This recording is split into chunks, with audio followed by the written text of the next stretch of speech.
There it is. A little note came up. This event is being recorded. Okay. Yeah, give me 1 second. I'm not seeing it on my end, but okay, go ahead, Scott. You're good. Well, welcome everybody tonight. Our guest speaker, Tim Fico with Duct Diagnostics, is going to talk about air duct sealing and air duct cleaning. I've known Tim a long time. He's done a lot of presentations for us throughout the years. He's one of the owners of the company with his father, Ralph, who's in that picture. You can see right there, both with the cigars. But thanks for coming, Tim. I appreciate it. And we'll turn it over to you. Yeah, appreciate it. So my understanding tonight was an hour of duct cleaning, and I think we have duct sealing coming down the pike, correct? Correct. Yes. All right. Whew, beautiful. Yeah, so I mean, I have about 40 minutes of material. So if you guys can feel free, open conversation, please ask questions. Obviously, it's what I do for a career. I'm very passionate about it. I know multiple customers who we've taken off of medication because of duct cleaning. Doesn't happen often, but we have our fun little stories that we like to brag about. But yeah, so our company, we've been duct cleaning. Duct Diagnostics started back in like 1998. Our company name was Duct Doctors. And then when the franchise Duct Doctors moved to Connecticut, they forced us to change our name. So back in the way early 2000s, that was when Duct Diagnostics was born. And off we go about duct cleaning. So these first two slides are just kind of like a scammers beware. So especially with COVID, you guys might have seen the articles in the newspapers, duct cleaners just popping up left and right. We try to, and the video I was going to show in the beginning, but I'll show it at the end if we have time. It's a video that we spent a lot of money on just to educate homeowners about proper duct cleaning procedures.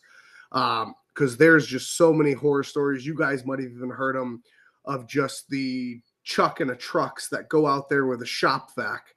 Our trade, unfortunately, is not a licensed trade in Connecticut. So you see a lot of people popping up and they just go into houses with shop vacs, and they're just fly-by-night scam companies. So just be aware. If we have time at the end, I can show you guys our video on what proper duct cleaning is all about.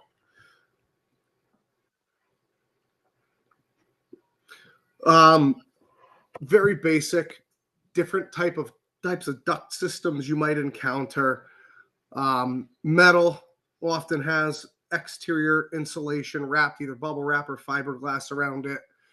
Then you have metal with interior fiberglass duct lining, flexible duct work. Has anybody seen duct board before? Do you guys know what that is? Yep. Yes. So duct board ducts, typically easier to install, but not a favorite of mine.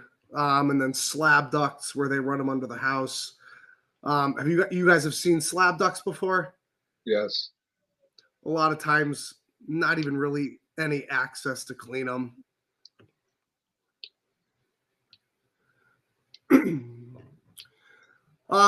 Metal ducts with exterior insulation from a duct cleaner's perspective and an aeroseal duct sealer's perspective, our favorite kind of duct.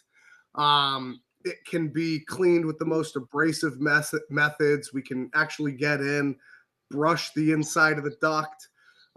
It can be sanitized, and it does not break down over time. The issue with metal ducts is when they're installed, every corner that you install on rectangular ducts or even sometimes round ducts, there's natural duct leakage there.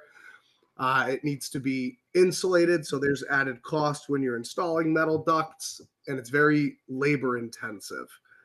Has anybody have an HVAC background? Or anybody try to install metal ducts before?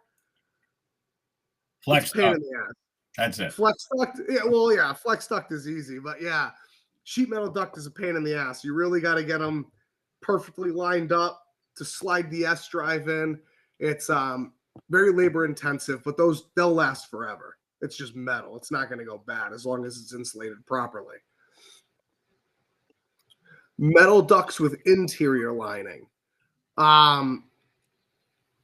interior lining oftentimes is used as a noise attenuator. Do you guys notice when you see duct systems and you see how only the first duct section is lined on the interior, but the rest of it is wrapped on the exterior? I see it on the return too for noise reduction, and I do see it on the first section too. Matter of fact, Exactly. I skipped it because I knew the issues that you talk about trying to clean with the fiberglass on the inside. I just said I'll take the noise rather than trying to have to clean that down the road. Yeah, so that's, I mean, right on. It's there for noise attenuation. The issue, they actually have this new, not really new, it's been around for a while, but they have this interior liner now that's closed cell, and it's actually rubber. It's not fiberglass. So that's getting more and more popular as an alternative to fiberglass. But you know, at least our little company, we do a lot of restoration work. And when there's a fire or smokers, somebody buys a new house and the previous homeowner was smokers, you know, to kind of relate it to your field. If the ducts are lined on the interior, no amount of duct cleaning is going to get the smell out of that insulation. So we run into that frequently where it's lined ducts on the inside. They just bought the house. You know, they're trying to get rid of the smell. They do a whole house cleaning. And then they hire us to come in and clean the ducts before they move in. And we have to look at them and say, there's fiberglass on the inside of the ducts. There's no way we can get the smell out. We can clean them of dust and debris, but chances are you're going to move into a beautiful, clean new house, and that smell will still be there because the smell soaked into that interior liner. The other thing is because the interior liner is porous, if there's mold growing in there, those kinds of ducts cannot be sanitized either. So that's another issue, and it's just a lighter cleaning. You can't use brushes or you'll rip up the interior lining. We have special whips for that. Any questions on metal or interior fiberglass duct liner? Does the fiberglass release over time? Yes. So when you say release, you mean become friable? Yeah. Yeah. So same thing with duct board. So how familiar are you guys with like static pressure and the allotted amount of static pressure in a duct system? Do you guys get that kind of training? From you, that one time you talked about it last time. Gotcha. So duct systems, when they're in their natural operating condition, the whole purpose of a duct, well, let's start off with like this. Do you guys know why you've never or very rarely see a supply register on the end cap of a duct? So you have a rectangular trunk that runs. You will never see a register on the end. Does anybody know why? You're trying to maintain pressure, no? Correct. So that pressure is a double-edged sword. So while it helps distribute the air more evenly throughout the house, it also will deteriorate over time. The natural friction of the air will deteriorate over time the interior liner or duct board, if those are the type of ducts you have. But that's exactly right. It's to maintain the pressure inside the duct system, which creates the friction of is some. Do I have to pay attention to the writing at the bottom? There's writing at the bottom. We don't see it on our end. Tim, you do not have to pay attention. I'm just moderating. It's fine. You do your thing. I appreciate. Oh, I know. Appreciate Question. So back to friction. Yes. So that over time does cause issues. We've run into issues where duct board, it's just falling apart. We'll get to the duct board stage, the duct board slide. But yes, so the natural friction of air because of that pressure, most systems are only supposed to operate at, and I don't know if this means anything to you, but 0.2 inches of water column. There are times when I test duct systems, they are more than twice that pressure. And the issue with that is when they're operating at those higher pressures than what they're supposed to be operating at, is it just wears down that interior duct liner. Then it becomes more friable, it becomes airborne. And in some instances, we go to look at a duct system and we just have to pull off the job because they're not cleanable. Because if we try to clean them and send our tools through them, we'll create a worse issue for the homeowner. So I guess really nothing you guys can see when you're looking at a job, but something to keep in mind. Interior liner fiberboard, if it's really, really old, if you kind of get your gut feeling that it's just in poor shape, poor condition, just something to keep in the back of your mind.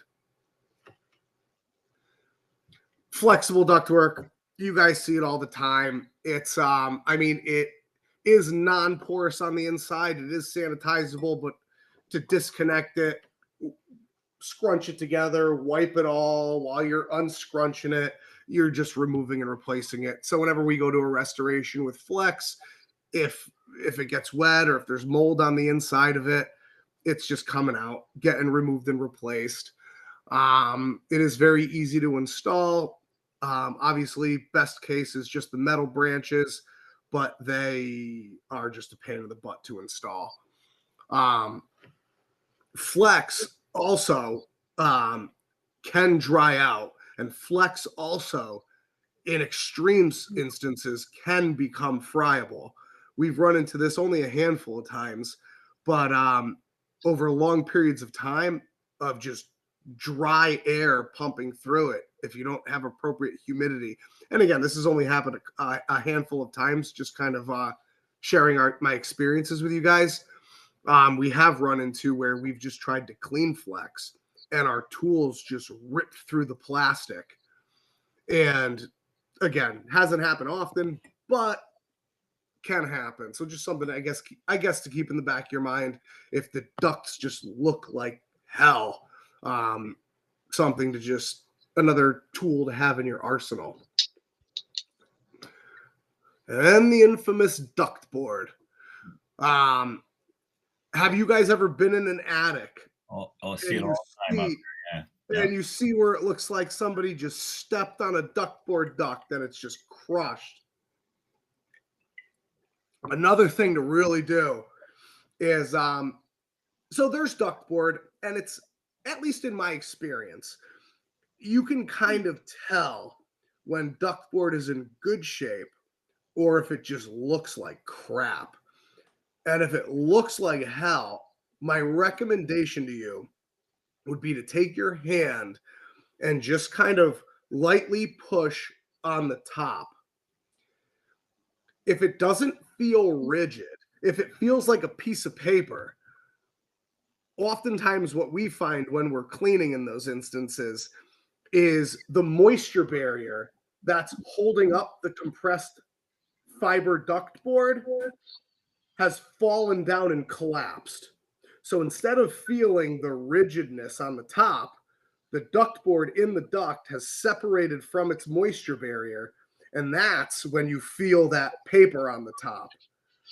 So another fun thing to keep in mind, if you ever have a duct board, duct system, and you're going to inspect it, and it just looks like a disaster. The first thing to look at is just be wary. It might be mold. Just over time, friction of air, it might not be cleanable. But also, if you do the little test of just poking the top, you might find that it's become separated from its moisture barrier. Are you guys allowed to cut into ductboard duct when you do your inspections? Oh, No. You're not. Wow. Gotcha. All right, never mind. I was going to say it might be fun to do a quick thing even at our office. Cutting the ductboard is insanely easy. You need a butter knife. And I didn't know if that would be a cool thing to have in your arsenal. I could easily teach you how to cut it and patch it. But you guys literally aren't even allowed to do that? No, we just recommend it, having them cleaned, if it's never looked like it's been cleaned, or even if it's been cleaned, which most people, Gotcha. no, Okay. we can't dismantle or cut it open. I If gotcha. you don't buy the house, then these people will be like, what are you doing? If they even know, but still we don't do it. Understood. Okay. But yeah, I mean, ductboard, same as interior liner. We can't get any smells out. It's just a porous material. It soaks in the smell. So if there's smokers in the house previous, you know, we can clean it of dust and debris. That's it. If there's mold in there, can't do anything. If it stinks, we can't do anything. And same thing with the duct pressure. If it just naturally runs at a high pressure and the friction of air just tears it apart, there's only, you know, we might be limited as to what we could do even with a cleaning. But Hey, for the Tim, most part, question Yeah. for you. finally, So what's up? if you find mold in the ductwork, I mean, what you can visually see, because you're not regulated, you can clean that out. You don't have to be mold certified or anything like that. So don't have to be mold certified or anything, but duct board is not, you can't sanitize duct board. So Okay. there are, yeah, I mean, there's a fogging thing that's out there that some people use. There's UV lights. The issue with all that is even dead mold still causes health symptoms. So even if you go to NADCA or you go to the EPA, they do not recommend any of that. It's source removal is the proper way to take care of mold. So, you know, even in an air handler, depending on the type of insulation in the air handler, sometimes they're fiberglass, sometimes they have that shiny moisture barrier. If there's that shiny moisture barrier, we can sanitize that. Obviously, to the best of our ability, where our hands can reach, we have a sanitizer to get rid of it and remove the mold. But yeah, but when it comes to ductboard or interior liner, there's just no way to get it out. How about asbestos? When we come into a house and it's a 40s, 50s house, and it's lined, you know, the exterior of the ductwork's got asbestos on it. Will you guys clean the inside of that ductwork, even with the asbestos? So we cannot touch the asbestos. So that is a huge fine if you're not certified and you try to touch the asbestos. So our company cannot touch that. They would have to go through the crazy expense of getting a remediation company to get rid of it. Oftentimes, though, it's just the risers. So the branch duct risers going to the registers that are asbestos. If that's the case, we clean those branches from the registers, which the video, if we get to it, will show you guys. So yeah, so if those main trunk lines are wrapped in asbestos, then we can't do anything. We can't touch it. You know, that's just, yeah. Did I answer your question? Absolutely. Thank you. Okay, sweet. Any other questions? I think we're good so far. Sweet. Yeah, ductboard easily crushed. I can't even count how many times I've walked into an attic and the HVAC company who's supposed to be servicing the unit uses the ductwork as a step stool, crushes it. Can't be sanitized. And, you know, it's a lot of companies still use ductboard to install. It's got all the appropriate EPA approvals. Just, you know, unfortunately over time, it wears down. And then slab ducts. They have some pretty cool new slab ducts out there. One called Blue Duct that's actually can be in water. But a lot of times, so there's two types of ways they ran slab ducts back in the day, or even now. One is called perimeter slab, and that's when you have a house, call it a square, and they run the ducts from the unit around the perimeter of the house. And all of the diffusers would fall right in the trunk line. It's easy to tell. If you go to a register, pull it up, and you see the duct going left and right, that means all of those diffusers give access to that main trunk. Those are cleanable, assuming the slab duct didn't collapse. Those are cleanable. The central slab system, where they, again, have a square house and they have a furnace here and they have a main duct that runs up the middle of the house and then branches that go to each register. That type of duct, slab duct, is not cleanable because there's no way to access that main trunk that runs in the middle of the house. So be aware of those two types of duct systems, slab duct and the central slab, or perimeter slab and that central slab. Prone to moisture issues, oftentimes water gets in there. The note, if duct becomes obstructed, that's what I made the comment.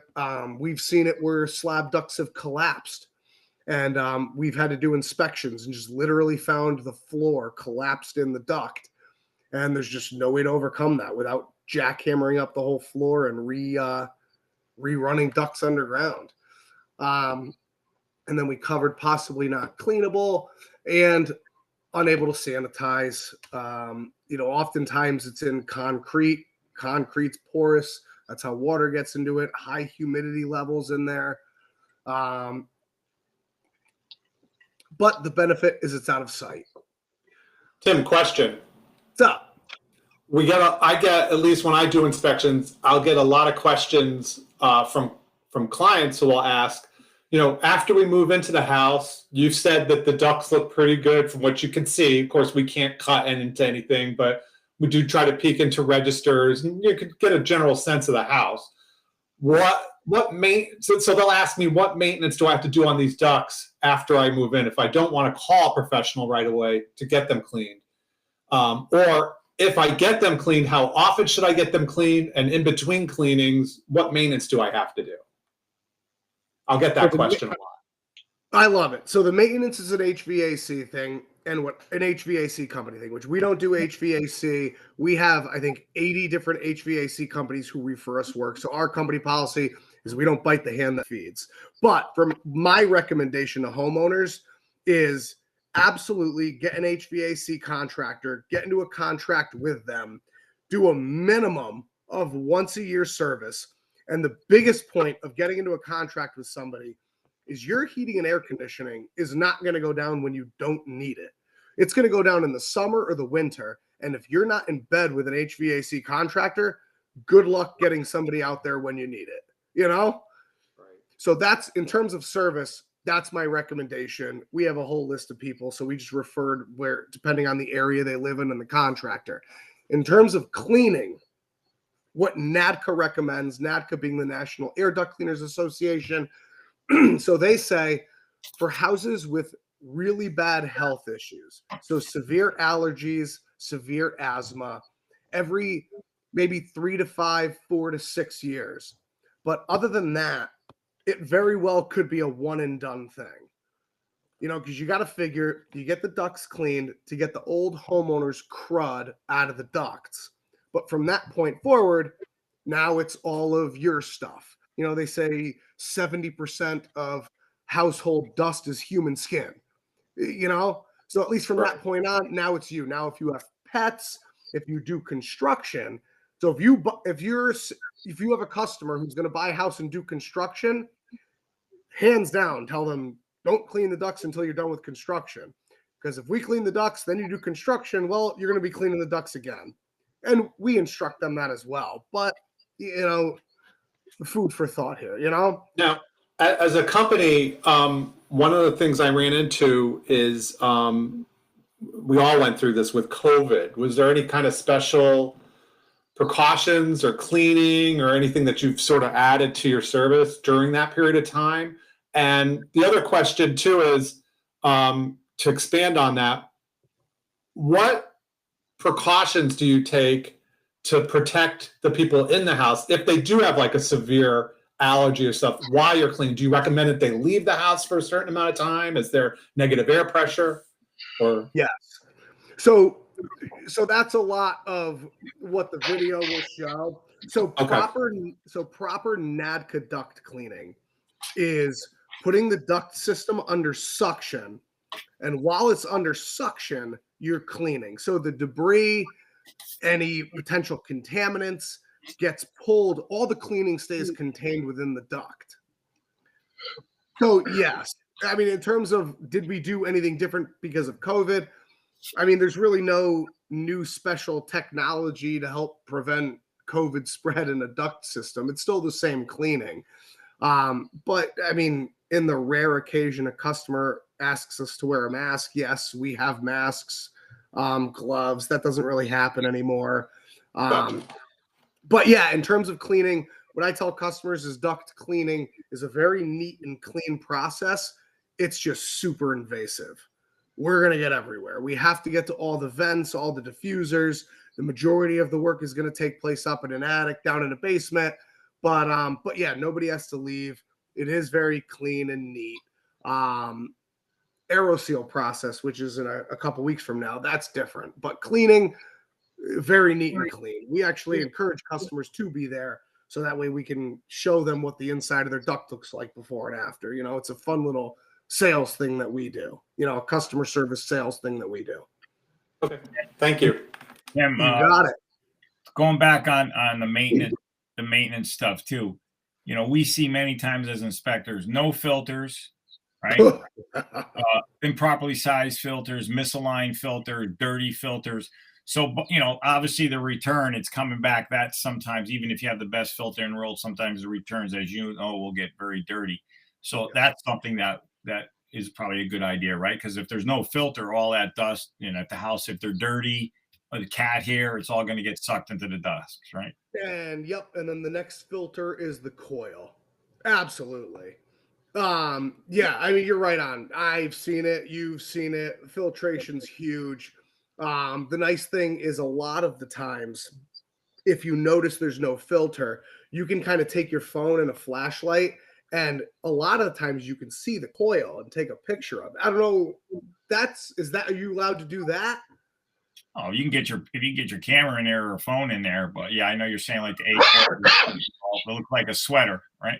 That's the best way to describe it. Absolutely. It looks like a sweater. Yeah. So something to keep in mind is if you ever see a filter that's either not there or not the right size, try to take a flashlight, take your phone. If you can kind of get your phone in the filter slot to look up, you could, you can literally get a picture of a clogged coil, and then clogged coils become frozen coils and become mold issues and just ruin the HVAC equipment. You clean that, right? That's all part of the cleaning? Or As is that long as we have, HVAC? no, we can clean it as long as we have access to it. Oftentimes in like an oil-fired furnace where the A coil is in the supply plenum and we don't have access to the dirty side of it, the underside of it, we won't be able to get to it and clean it. No. But yeah, 80% of the time, 90% of the time we can clean it. Yes. And then you would refer to HVAC to take it apart and clean it, right?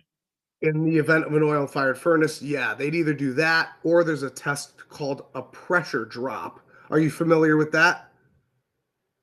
So there's a test called a pressure drop. So every coil, everything, even filters, are rated to add a certain amount of static pressure to back pressure to a duct system.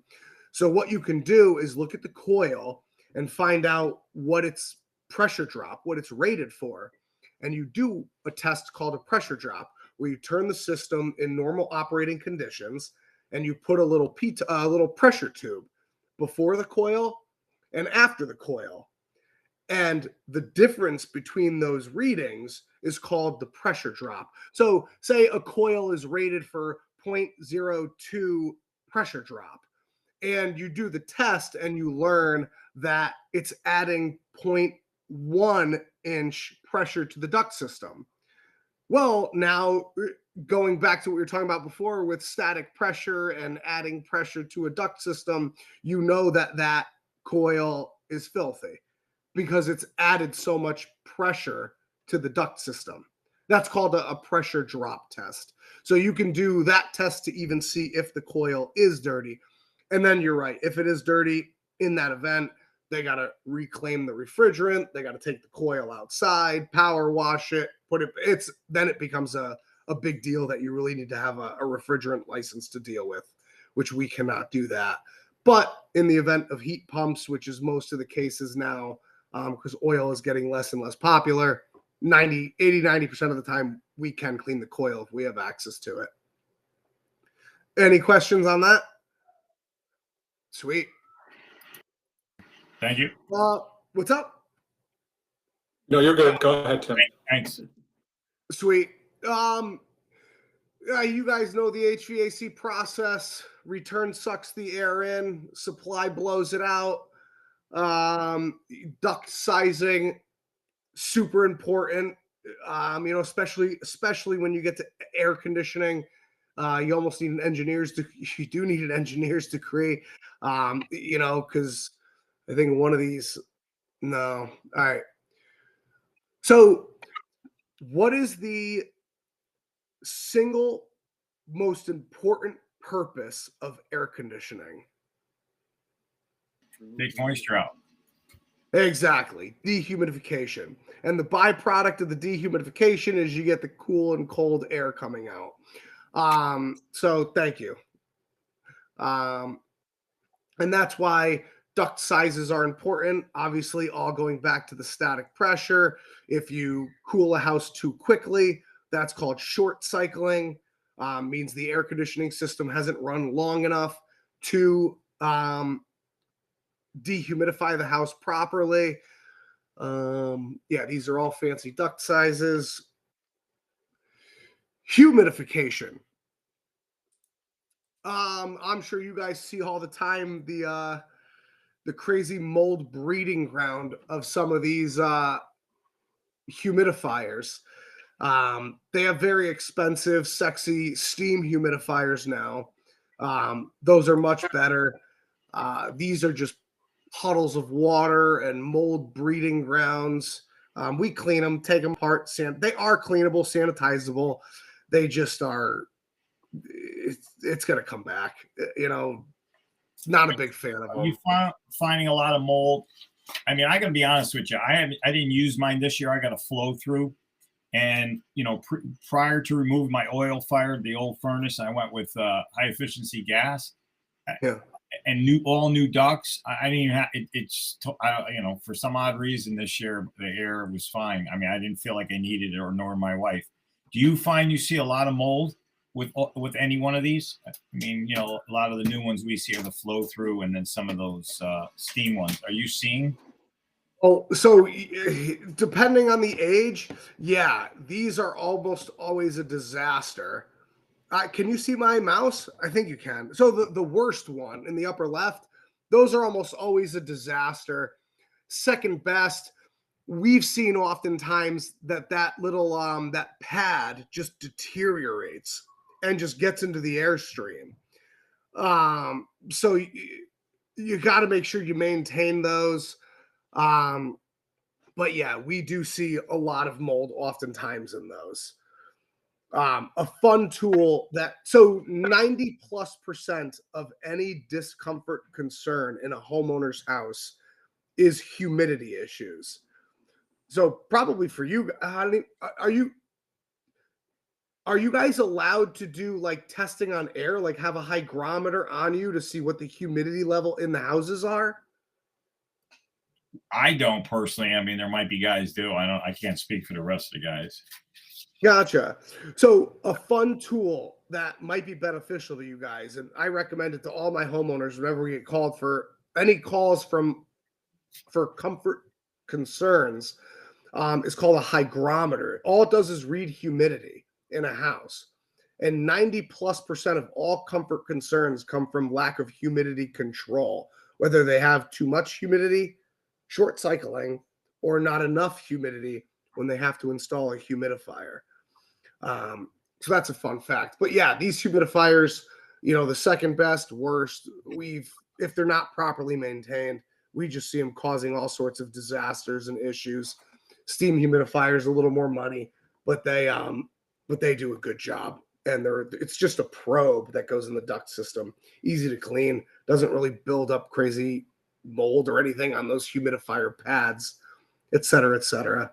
How about the ducts itself, Tim? Are you seeing a lot of it in the ducts itself? Well, yes. So oftentimes duct board, interior liner. Yeah. It's darn. Actually, we're gonna get to pictures of it. Yeah. But yes, very frequently we see that. what are people reporting headache? I don't feel well. My sinuses, you know, I got a fruity smell or weird smell coming out of the ducts, or nothing at all. And So bad, depends on the person. it's actually gotten, so I would probably say from my experience, if you run from my experience, well, if you run, am I You're okay. I am hear you. Yeah, you're okay. okay? It was I your just, alter ego. whoa, I hear myself echoing. All right. Oh, much better. All right. So, in my experience, attic interior liner or ductboard ducts, we've seen that so frequently. And in my experience, it's probably flip a coin 50-50. It's going to have mold or not. It got so bad that we used to just pull off jobs when we would find interior liner that was moldy because we can't clean it. So we used to just pull off jobs. You know, we would just take the hit because we never thought it happened that much. These past couple of years, if there's interior liner or ductboard ducts in an attic, specifically in an attic, because attics get so hot and humid, not basements, but attics, we now started charging an inspection fee and not pulling off because it happens like flip a coin. It happens so frequently with attic ductboard ducts or interior liner. It's almost like way back when they've installed these ductboard ducts and just now happens to be the time that they've expired their R value or something. So pretty crazy, but the frequency of that has just, at least in my experience, skyrocketed. And that's attic interior liner or duct board ducts. So yes, to answer your question, we have seen it very frequently. UV lights are fine. They kill mold. There was a NADCA seminar, NADCA being the National Air Duct Cleaners Association, a NADCA seminar that wasn't too much a fan of those. So their whole point was twofold. I guess the strength of the UV will over time deteriorate filters and coils. So you have to be careful of the placement of them. And also they made a comment that when the air passes through it in a split second, how much of the mold or does it actually kill? So that's from a duct cleaner's perspective. I don't know the other side of that argument. Just giving you the duct cleaner's perspective. HVAC companies love them. They install them. That was just fun fact of what we learned with regards to UV lights and their installation. Placement is key. And they showed us a picture of, I think it was over 15 or 20 years. It actually started melting a coil, which was pretty crazy. So that's UV lights. So here's an extreme example of mold.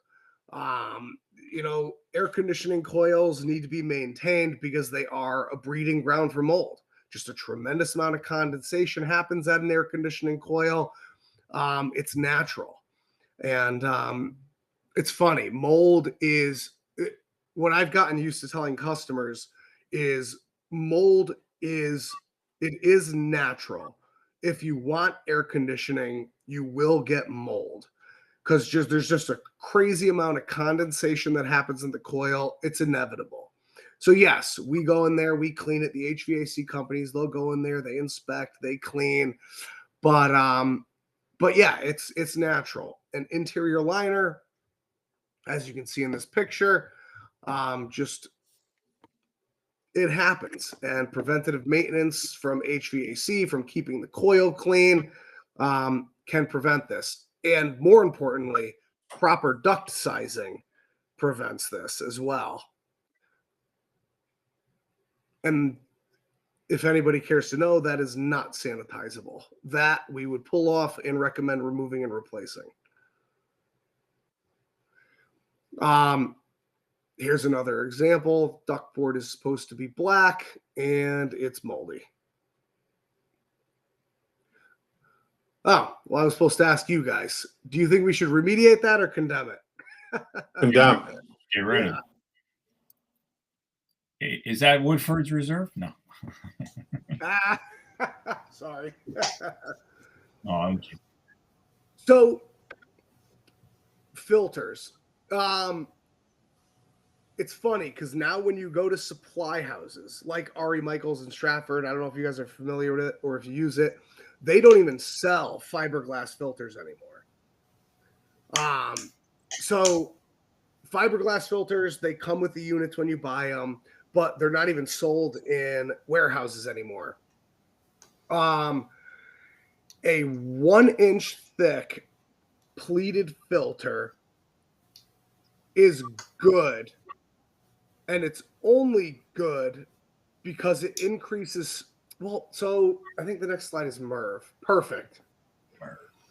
So when it comes to, sorry, I get passionate about filtration. I love it.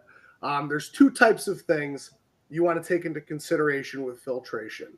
The MERV rating, which tells you the size of particulate it will catch. And then there is the static pressure that it will add to a system. So going back to this slide, if it will go, here we go. Going back to this slide. So in the upper right, you have a 1-inch thick pleated filter. And down here, you have an Air Bear 5-inch thick pleated filter. Now, if they're both MERV 10s, they will do the exact same thing in terms of catching particular size particulate. What makes this one so much better is A, you don't have to change it as frequently, but more importantly, because it's 5 inches thick and there's more surface area for the air to pass through it, it significantly decreases static pressure. Does that make sense? Yeah. So I actually took an NCI class, National Comfort Institute, and their point was a 1-inch thick pleated filter is the worst thing you could do to your HVAC system because of the static pressure that it increases. In some instances, if you get a little bit of dust on that pleated filter, you could increase static pressure by 0.5 inches water column, which is like more than even what the system is supposed to run at. Then you add the back pressure of the diffusers, you add the back pressure of the coil. So just fun things to keep in the back of your mind. I could go on a rant on that, which I'll avoid doing. But You're telling me you're increasing the pressure within the ducts. The smaller the filter, or the lower the MERV rating, or like, so the lower the MERV rating is better for the equipment because as the fan kicks on, it's not the filter's not meant to catch smaller particulate, so it breathes more. But if you get up to like a MERV 12, which is like very small particulate, you're now making that system try to suck through a straw. Now, if you're at a MERV 12, 1-inch thick pleated filter, you have that system trying to suck through a straw. Now, a MERV 12, 5-inch thick pleated filter, there's so much more pleat, there's so much more surface area for that air to pass through. So for example, if you have a customer buying a house and they're very sensitive to allergies and there's only a 1-inch thick filter slot and they're like, we want to get a MERV 12. My recommendation to that homeowner would be go for the MERV 12, but you have to get a media filter slot. Because if they put a MERV 12 1-inch thick filter, that air handler they're going to significantly reduce the years off of that air handler or furnace's life. Does that make sense? Yeah. So that's clog filter can do the same thing too. If the person leaves a filter in there, when do you think I guess the question is how much you use it. If you use it in summer or AC versus heat, when should those filters be changed in your opinion? So my recommendation when I get that question is I tell them to buy on Amazon, just get a bunch of filters, and once a month go down, pull the filter, and compare it side by side to a clean one.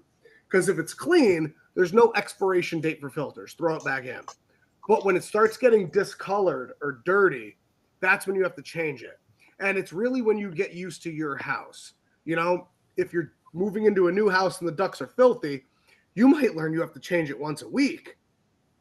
You know, a lot of what takes into factors with that is like a ranch style house, and they have like that central return. You know what I'm talking about? That one return in the hallway. Now, Yeah. when that fan kicks on, 100% of that air is pulling through that return. It's creating a vacuum. That filter is going to get dirty a lot more quickly than if they had a return in every bedroom. Because now each return is sucking a lot less. It's not sucking the hair off the dog as the dog walks by. Does that make sense? Yes. So on a system like that where it's in the ceiling and it's using a 1-inch pleated, you can't put a 5-inch anyways. You're right. You're talking about the filter grill, right? Yeah. Exactly. Those grills are meant for 1-inch fill. So my recommendation is if you're going to go with a 1-inch pleated filter, you really want to use a low MERV rating. Because a filter is really like those fiberglass filters that come with air handlers. The job of that filter is not for the health of the homeowner. The job of that filter is to protect heavy debris from getting lodged into the coil. That's it. That's why they do cheap fiberglass filters. It's supposed to stop thick, heavy dog hair from getting into the coil. If a homeowner ever wants to upgrade the filter for any amount of health reasons or anything like that, now you're talking about a specialty filter. So if they want to up the MERV rating from anything beyond an 8, my recommendation would be take it a little more seriously. You got to get a filter rack. You got to do it the right way. Otherwise, you're just going to increase static pressure on the air handler. You're going to make the unit run longer. And that's why these air handler units only last 8 to 10 years when they're supposed to last 15 to 20 years. It's all because of static pressure in the duct system. The MERV rating is like MERV 1, 2, 3, 4, 5, or what is it? So the most frequent one when you go to Home Depot is MERV 8. And that would be a low one? That's a low one, yeah. Okay. Now I have a 5-inch, and I usually change it, winter, summer. Beautiful. I mean, if you check it in the winter and it's clean, throw it back in. My big recommendation is get a clean one to compare it to, because it might look clean, but it's not when you're comparing it to a new one. So that's what you really have to do. Like it might be an off-white discolored and you won't notice it unless you hold it up to a new one. So some of those better ones seasonally. Say that again? Some of the better filters like mine, they're like $40 a pop, every season, winter, spring, summer, fall, or just depends on how much you're running your AC and your heat. And it depends on how much you're running your heat and air conditioning, how clean you keep the house. Even duct leakage can have a minor effect on that because you're pulling in through the gaps. My big recommendation is every house is going to be different. You can't go on season. So that's why I would, get a box of them and seasonally check it. But if it looks identical to a brand spanking new one, throw it back in because there's no expiration date for filters, Right. And you might learn you only have to change it once a year, Yeah, mine are like $8 a pop, so I usually change it twice a year. But yeah, and if you compare it to a new one that still looks spotless, you might not even need to change it once a year, Good on filters? Good. Thank you. Sweet. Yeah, my pleasure. MERV, how often to clean ducts? NADCA recommends 3 to 5, 4 to 6 years for severe allergies or asthma. But when you buy a new home, makes sense to clean. Just get the old homeowner's crud out of the ducts. If you do construction, makes sense to clean it after construction because that sawdust, if you redo floors, that stuff just gets everywhere. Pets, dander, dog hair. There's an example of a filthy coil. Again, increases static pressure, just wear and tear on the unit. It restricts airflow. Unit's trying to suck through a straw. Have you guys ever seen a frozen coil? yes. Yes. Do you guys know why coils freeze? Low refrigerant. Are you talking about cooling coil? Yeah, Yeah. I would say low refrigerant a lot of times, sometimes, or clogged. Airflow, low airflow. Oh, yeah. Clogged You're not filter. taking the cooling off the coil. Yep. Yeah, both are right. Refrigerant imbalance, and if you don't have room temperature air taking the coolness from the coil, the beauty about refrigerant is it's a gas with a very high freezing point. So it doesn't take much for it to freeze. So you have to, the whole point of the system running is it needs that room temperature air to pass through it to almost warm the coil a bit, so that to keep the coil from freezing. So yeah, a dirty coil, a dirty filter that's restricting airflow, or the imbalance of the refrigerant could all create a frozen coil. And then we get into dryer vents, and then I think we get into Venturi effect with it, which is aeroseal. Dryer vents, the last thing with regards to duct cleaning, dryer vents are a maintenance thing. They should be cleaned every year. We do a lot of restoration work. A lot of it is dryer fires. Please, every house you sell, make them clean the dryer, please. That's a that I will beg for. Not even duct cleaning, but yeah, dryer vents. Please make them clean the dryer. What happened? Perfect. So now that's the end of my slides. Can we? How do I get through the video? So what you want to do is you want to end screen sharing. And or change screen. Hold on. Yes, you could do that, but you have to open up your video. Yes, first. I got the video. So we want. Okay. You should just be able to choose that one. Victory is ours. So because scams have become so commonplace in our trade, if any of you are on Facebook or they're just every newspaper clipping, people charge $300 for a whole house cleaning. We charge $250 to do a dryer vent. So if anybody thinks they're going to get their heating and air conditioning ducts cleaned for $350, they're out of their mind. So we invested in this video solely to educate homeowners about proper NADCA duct cleaning. So we've gotten a lot of compliments on the video. I really wanted to show this to you guys and just share it. Don't let your customers get scammed. Let me know if the volume is working. So the video's not up yet. You still have the PowerPoint up. Oh, allow. Yeah, there you go. There you go. There it is. Appreciate it. Now just hit start. We should be able to hear it. Good. You might want to increase your volume on it. My volume's all the way up. Can you hear it? No.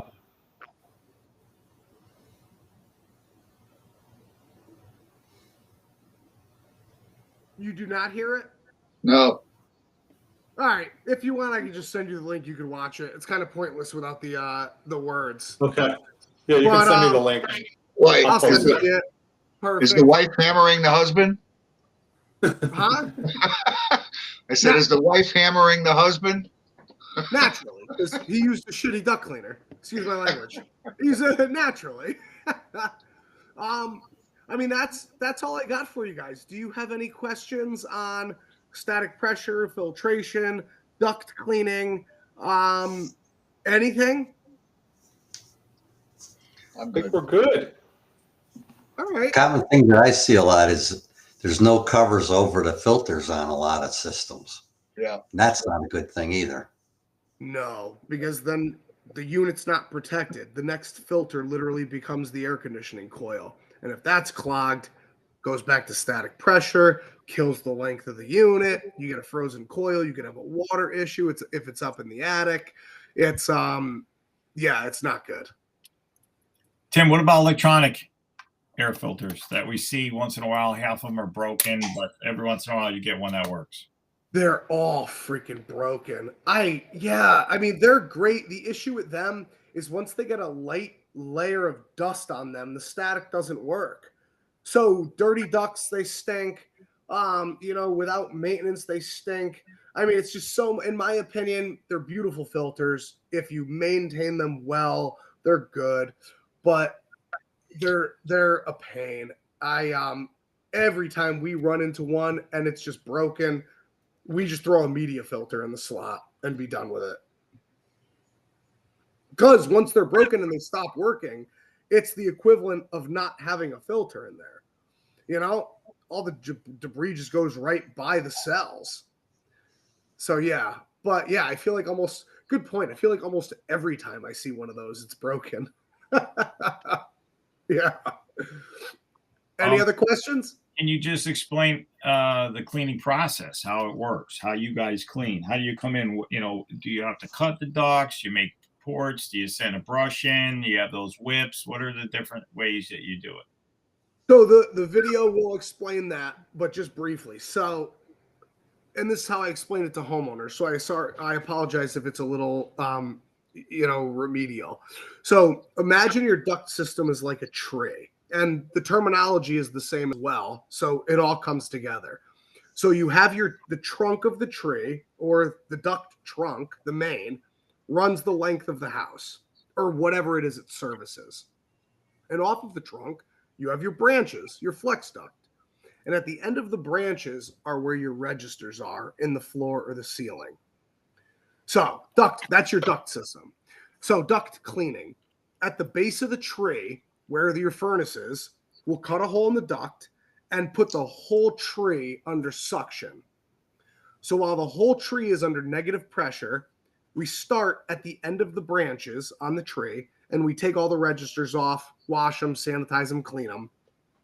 And we have whips that are attached to a gas compressor, and we snake our whips through all the branches. And that blasts all the debris. Those whips will push all the debris into the trunk that runs the length of the house. Now, the NADCA standard is visual inspection inside of all of those trunks. So if that trunk runs the length of the house and then turns right, we got to get a hole at that turn to visually inspect that. So the NADCA standard is cutting enough holes in that trunk to visually inspect the entire thing. And then depending on the type of ductwork, if it's just metal, we have brushes that will aggressively brush the inside of it. If it's ductboard, we have special whips that are rubber that we whip it. And again, the whole thing's under suction. So as we're brushing, as we're whipping, we push the debris from the end of the trunk and just push it all the way back to our vacuum at the base of the trunk where all the debris is collected. The vacuums we use, they're from a company called Abatement Technologies. They're like $10,000 each. They have like 5 different filters in them. One of them obviously being a HEPA filter. And they're just crazy vacuums. They just suck 4,000 CFM. I don't know if that means anything to you guys. They just suck a whole lot of airflow to put a duct system under suction. And they have a crazy amount of filtration and a fan that can withstand all that filtration and suck through it. Did that make sense, that explanation of duct cleaning? And if you watch the video, you'll see it there as well. That explanation is what the video was trying to explain to homeowners, proper duct cleaning. Good to go? Yes, sir, Tim. Thank you, We are man. good to go. Good Thank job. you so much. Yeah, you got it, guys. Thanks for having me. And I think I'm back to do... We're back in 2 weeks. 2 weeks? Thanks a lot, Tim. You got it, and I'll